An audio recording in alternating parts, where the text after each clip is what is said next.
শীতের রানী ডালিয়া। শীতের সকাল, কুয়াশা মাখানো শান্ত বাগানখানি, সেখানে ফুটেছে ডালিয়া, রূপের জাদুকরী রানী। কোনোটি গাঢ় গোলাপি, কোনোটা আবার ঘন লাল, রঙের মিছিলে সাজিয়ে তুলেছে বিষণ্ণ সকাল। পাপড়ির বিন্যাস যেন নিখুঁত এক জ্যামিতি, প্রকৃতির তুলিতে আঁকা এক অদ্ভুত স্তুতি। স্তরে স্তরে সাজানো তার মখমলের মতো গা, বাতাসে দুলছে মাথা, স্থির হয়ে থাক না তো পা। রৌদ্র পোহায় সে একাকী, গভীর অহংকারে, মৌমাছিরা পথ খুঁজে পায় তার সুবাসের দ্বারে।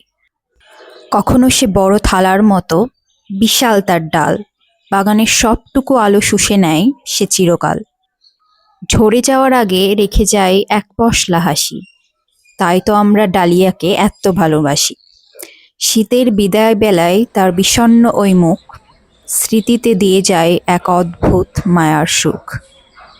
তো এই কবিতাটা অবশ্যই আমি নিজে বানাইনি, কারণ আমি পারি না কবিতা বানাতে।